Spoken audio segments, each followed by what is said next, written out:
Mini Countryman is a new entrant to the lucrative crossover market. When rival Nissan launched its Qashqai crossover, the strange name masked the genius behind its conception. With more than 250,000 worldwide sales now, that name doesn't seem quite so strange. All-new model Mini's biggest model to date has jumped onto the crossover bandwagon, with the company insisting that its new creation, the Countryman, is definitely not a 4x4 and absolutely not a hatchback. It's a crossover and no argument. Of course, the motivation behind all this is the predicted sales that it might achieve. "We want a slice of this particular pie," a Mini executive told us, and with the Qashqai's success as the benchmark, it's difficult to argue with that. Mini has also been very aggressive with its pricing. An entry-level model is competing on price with a Ford Focus, which means buyers get a premium car for the same cash. The Countryman now underscores Mini's position as brand. No longer is it just a small car manufacturer. With the Countryman, Mini wants to retain its hatchback customers who have no choice to look elsewhere when they have a family. This is the brand's first 5-seat four-door, and undoubtedly it will appeal to young trendy urbanites looking to make a statement. The Countryman may end up being a fashion accessory, but does it have the all-round package to keep its customers loyal to Mini? The Mini Countryman is a genuinely good car, which also benefits from strong residuals and a low purchase price, giving it the edge it needs to beat the competition and take the win in the 2011 Parker's Cost of Motoring crossover category. Responsive handling. Like all Mini models, the Countryman is as much about the way it drives on twisty roads as any other facet of its engineering. A Mini has to be fun to drive, and the Countryman delivers with agility and precision that none of its SUV or crossover rivals can come close to. There's more lean in corners than in most other Mini models, which is a consequence of the Countryman's high-riding stance, but it's composed and comfortable. Impractical. If you're looking for an SUV or crossover to be the most practical car you'll ever need, the Mini Countryman is probably not for you. It has a reasonable boot, but it's not as big as many of its competitors, and the rear seats don't fold down completely flat to leave you stumped when trying to squeeze in larger loads. However, the Countryman works well for transporting families and can fit 3 kids in the back seats with ease. Special editions. In 2015 at the Geneva Motor Show in 2015, a Park-Lean edition of this car was announced. Effectively a luxurious trim level. If you really like your British culture, this could be the car for you. It features a bespoke two-tone paint job as well as myriad exterior and interior styling tweaks. Then, in July 2015, a fleet-focused Mini Countryman Cooper D ALL4 business model was introduced. It offered 17-inch alloys and a load of company car kit like cruise control, parking sensors and sat-nav, plus CO2 emissions of 123 gkm. So find out if this is the best crossover out there. Read on for the full Mini Countryman review. Performance. There is plenty of choice when it comes to Mini Countryman performance levels, thanks to both petrol and diesel engines being offered.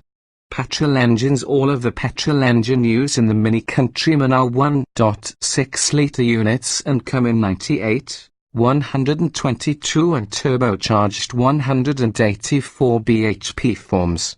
The turboed engine belongs to the Cooper S model, and it covers off 062 mph in just 7.6 seconds in front-wheel drive, manual gearbox form.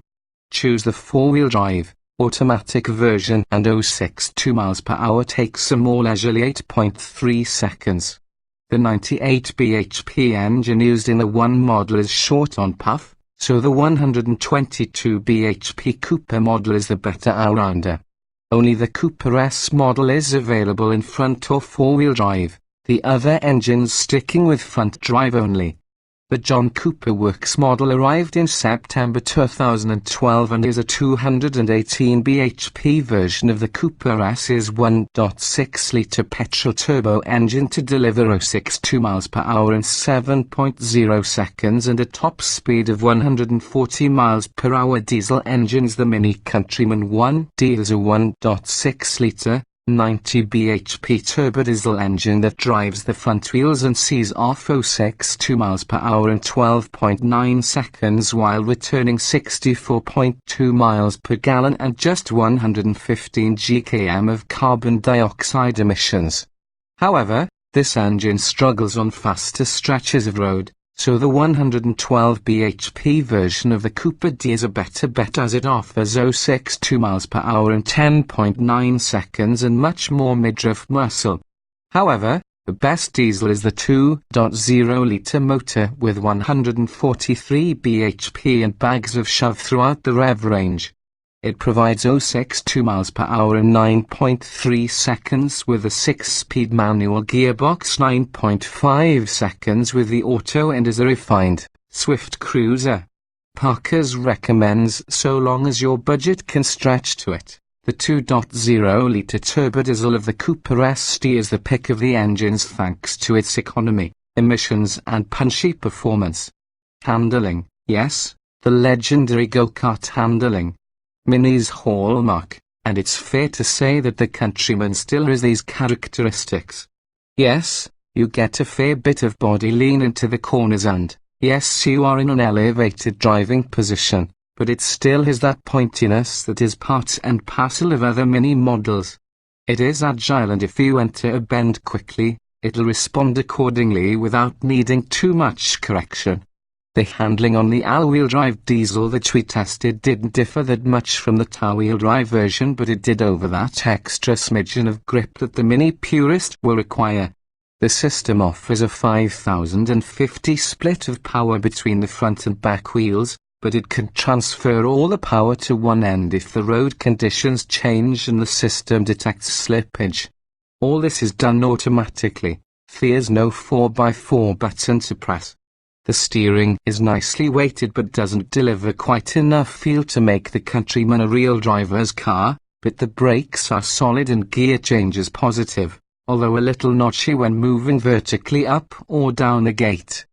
There's a few complaints though. Mini has installed a U-shaped handbrake, which is monumentally cumbersome, and the car is prone to tramlining and undulations in the road that can put the car offline when traveling at speed.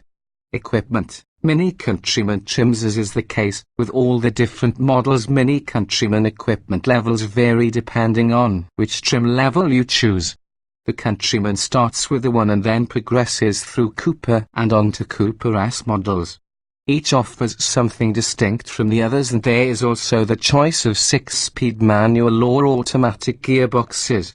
With the Countryman fulfilling an SUV role in the Mini lineup, it can also be ordered with 4-wheel drive in place of front-wheel drive, though only the Cooper S and diesel-powered models can be had with either. The 1 and Cooper models stick with front drive as their only option. Standard equipment. The Mini one is quite generous in its standard equipment and fixtures for a Mini model. It comes with ESP traction control, 6 airbags and an alarm, as well as air conditioning, electric windows front and rear, electric door mirrors, rear parking sensors, CD stereo, MP3 connection and Bluetooth. With all of this equipment, it does seem strange that Mini doesn't include alloy wheels as part of the one's kit list. To get alloys, you need to move to the Cooper model that also adds automatic air conditioning, sports seats and Mini's connected system that links the driver's iPhone to the car's sound system so you can listen to music and use the internet via the car. The Cooper S models gets hands-free phone preparation and the chrome line interior that adds splashes of chrome trim to the instruments, air vent surrounds and gear lever surround to brighten up the cabin. The John Cooper Works version of the Countryman has a deeper front spoiler, unique alloy wheels, red painted brake calipers and 10mm lowered suspension. Special editions. In 2015 the Cooper D ALL4 business model was introduced, which added sat-nav, cruise control, parking sensors, and automatic headlights and wipers, and the Park Clean edition which majored on British style. This luxurious trim level added a two-tone paint job and silver enhancements inside and out. Mini Countryman accessories. There's almost no end to the amount of equipment you can add to a Mini Countryman, so it's just the same as any other Mini model in this respect. Aside from the variety of paint colors and metallic paint, there are graphics that can set your car apart, as well as different finishes for the roof and door mirrors. Inside, sports seats can be added to the one, while leather upholstery is an option. Mini also offers the option of the Sport button, which sharpens up throttle and steering responses for a crisper driving experience. Countryman buyers can also choose sports suspension for non-John Cooper Works versions to give a firmer, sharper drive. There's also a wide choice of optional alloy wheels, while more practical extras include roof rails, ski and cycle carriers, and a tow bar.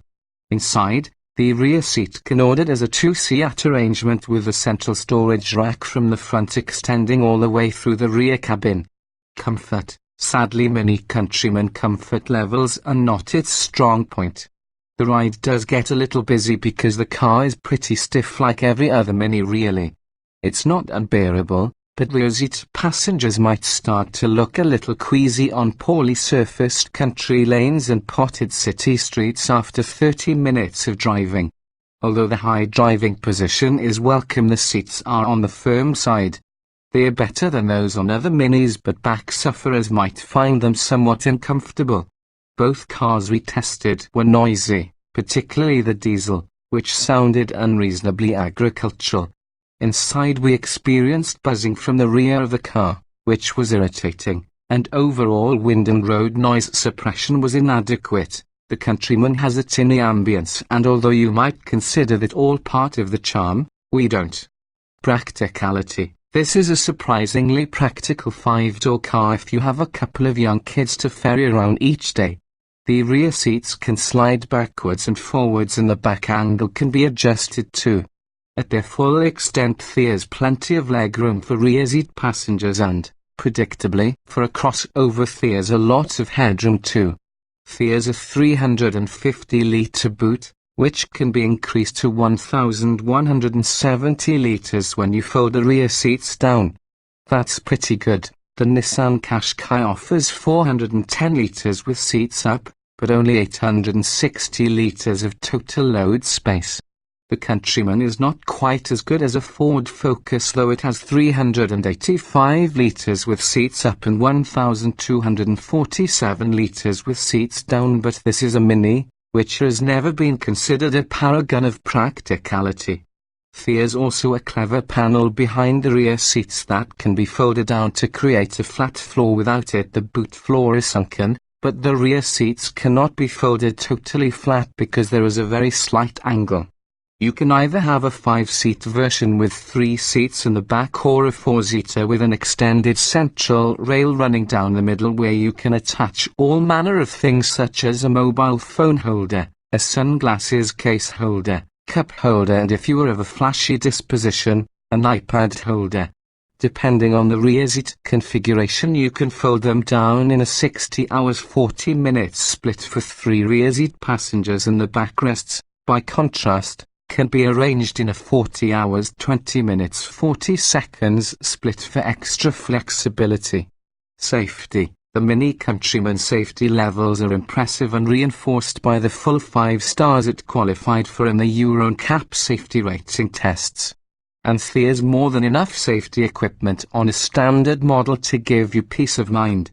To keep you out of trouble, you get traction control, stability control, electronic brake force distribution, cornering brake control, brake assist and hill assist. There are also 6 airbags, ISOFIX child safety seat mountings and a tire warning system. Reliability. Unlikely to get any grief as a Mini Countryman reliability record is pretty blemish-free, although as we mentioned in the comfort section, we got some interior buzzing from both cars we tested. Although irritating, we think this could be down to early pre-production models not being entirely sorted. Mini has performed well in customer satisfaction surveys in the past, and we expect that to continue with the Countryman.